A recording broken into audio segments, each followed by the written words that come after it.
Assalamualaikum warahmatullahi wabarakatuh. Puji syukur kehadiran Allah Subhanahu wa Ta'ala yang Maha Esa atas segala rahmat dan karunia-Nya serta taufik dan hidayat-Nya.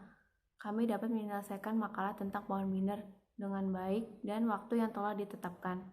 Pada kesempatan ini, kami menyampaikan ucapan terima kasih kepada pihak-pihak yang telah membantu selama pengerjaan tugas ini, kepada Ibu Ade Fitria Lestari selaku dosen mata kuliah struktur data kelas 11 2A02 dan rekan-rekan mahasiswa kelas 11 2A02 serta teman-teman yang telah bekerja sama menyelesaikan makalah.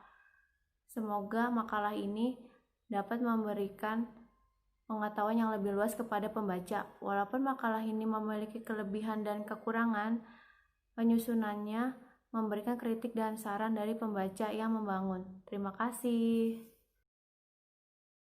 Saya menjelaskan materi, saya akan memperkenalkan diri. Nama saya adalah Ranti Dwi Astuti. Mari kita mulai. Apa itu binary tree atau pohon biner?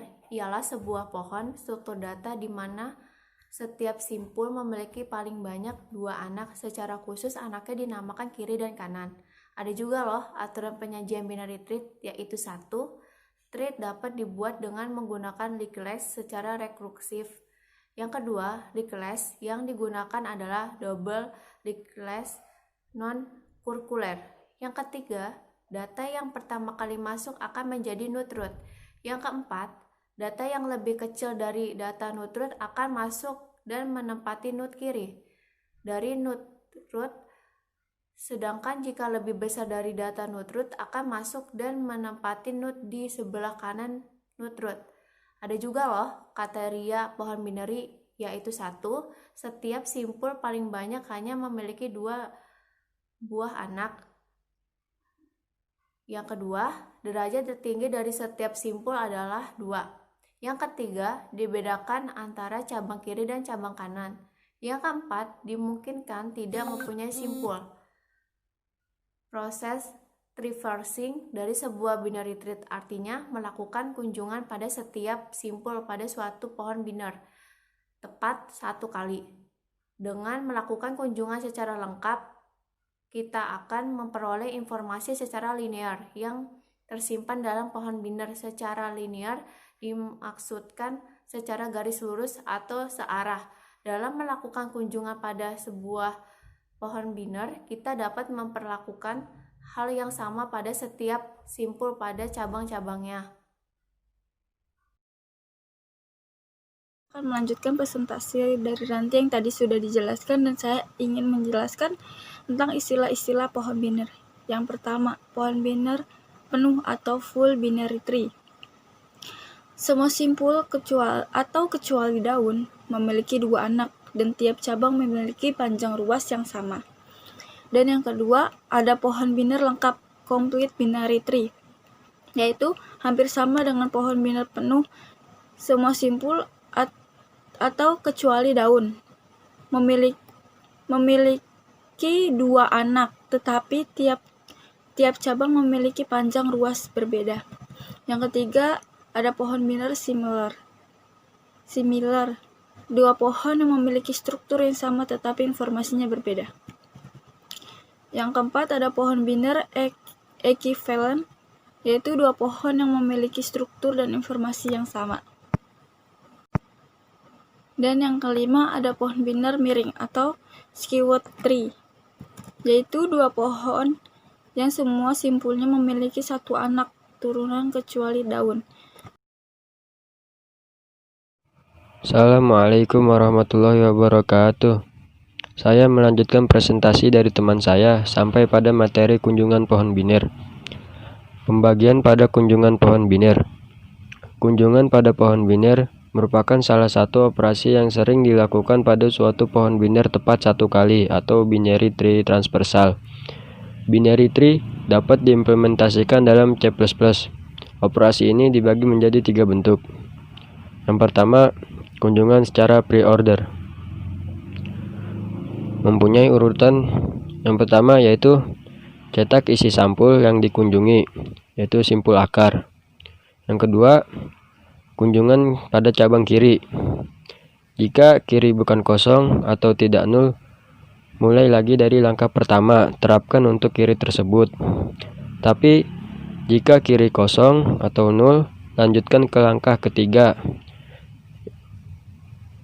Langkah ketiga, kunjungan cabang kanan. Jika kanan bukan kosong atau tidak nol, mulai lagi dari langkah pertama, terapkan untuk kanan tersebut. Tetapi jika kanan kosong atau nol, proses untuk node ini selesai. Tuntaskan proses yang sama untuk node yang dikunjungi sebelumnya. Penjelasan pada gambar, yaitu cetak node simpul akar yaitu A, kemudian mengunjungi cabang kiri node B, node D, selanjutnya ke cabang kanan node E dan node C, maka hasil urutannya adalah A, B, D, E, C. Kedua, kunjungan secara in order. Mempunyai urutan. Yang pertama, mengunjungi cabang kiri. Jika kiri bukan kosong atau tidak nol, maka mulai lagi dari langkah pertama, terapkan untuk kiri tersebut. Jika kiri kosong atau nol, maka lanjut ke langkah kedua, yaitu cetak isi sampul yang dikunjungi atau simpul akar. Yang ketiga, kunjungi cabang kanan. Jika cabang kanan bukan kosong, tidak nol, mulai lagi dari langkah pertama, terapkan untuk kanan tersebut. Jika kanan kosong atau nol, proses untuk node ini selesai. Tuntaskan proses yang sama untuk node yang dikunjungi sebelumnya. Penjelasan pada gambar. Cetak kiri paling bawah node D, kemudian ke atas node B, lalu ke kanan bawah node E, selanjutnya ke simpul akar node A, baru kemudian ke kanan node C. Maka hasil urutannya adalah D, B, E, A, C. Kunjungan secara post order. Mempunyai urutan. Yang pertama yaitu kunjungi cabang kiri. Jika kiri bukan kosong atau tidak nol, maka mulai lagi dari langkah pertama, terapkan untuk kiri tersebut. Jika kiri kosong atau nol, lanjutkan ke langkah kedua. Langkah kedua yaitu mengunjungi cabang kanan. Jika kanan bukan kosong atau tidak nol, mulai lagi dari langkah pertama, terapkan untuk kanan tersebut. Jika kanan kosong atau nol, maka proses untuk node ini selesai. Tuntaskan proses yang sama untuk node yang dikunjungi sebelumnya. Langkah ketiga yaitu cetak isi simpul yang dikunjungi, yaitu simpul akar. Penjelasan pada gambar. Cetak node kiri paling bawah node D. Selanjutnya kunjungi ke node kanan sebelahnya node E, kemudian naik ke kiri level 2 node B, lalu ke node C sebelah kanan, lalu baru cetak node akar yaitu A. Maka hasil urutannya adalah D, E, B, C, A. Yang keempat, level order. Selain kunjungan yang dijelaskan di atas, masih ada satu macam kunjungan lagi, yaitu kunjungan level order. Kunjungan dimulai dari simpul yang ada pada tingkat 1, akar. Diteruskan pada simpul tingkat 2, tingkat 3, dan seterusnya. Secara singkat, kunjungan level order ini dapat dijelaskan sebagai berikut. 1. Dimulai dengan memasukkan akar ke dalam antrian. 2. Kemudian mengeluarkan akar tersebut dari antrian. Pada saat akar tersebut dikeluarkan dari antrian, cabang kiri dan cabang kanan secara berturut-turut dimasukkan dalam antrian. Dengan kata lain, jika suatu elemen dikeluarkan dari antrian, maka cabang kiri dan cabang kanan dari elemen yang baru saja dikeluarkan dimasukkan ke dalam antrian. Contoh pohon biner dalam kehidupan sehari-hari. Nah, dalam kehidupan sehari-hari, kita dapat lihat dari pohon silsilah keluarga. Tingkatan tertinggi disebut juga sebagai root. Nah, jika kita memperhatikan gambar, sebenarnya yang disebut dengan simpul node atau vertex adalah elemen pohon yang berisi informasi atau data dan petunjuk percabangan. Pada pohon di atas memiliki 15 simpul yang berisi informasi berupa huruf A, B, C, D, sampai O, lengkap dengan percabangannya. Akar atau root dari pohon di atas yang berisi huruf A. Tingkat level suatu simpul ditentukan dengan pertama kali menentukan akar sebagai bertingkat 1. Jika suatu simpul dinyatakan sebagai tingkat n, maka simpul-simpul yang merupakan anaknya dikatakan berada dalam tingkat n plus 1. Pada pohon di atas merupakan tree dengan 5 level.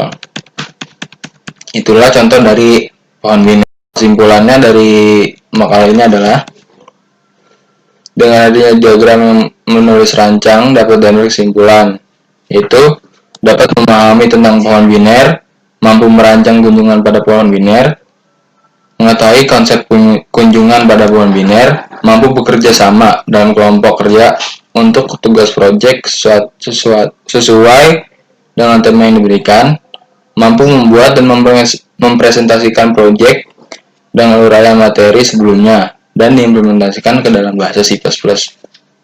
Sekian dari saya yang mewakilkan kelompok saya. Wassalamualaikum warahmatullahi wabarakatuh.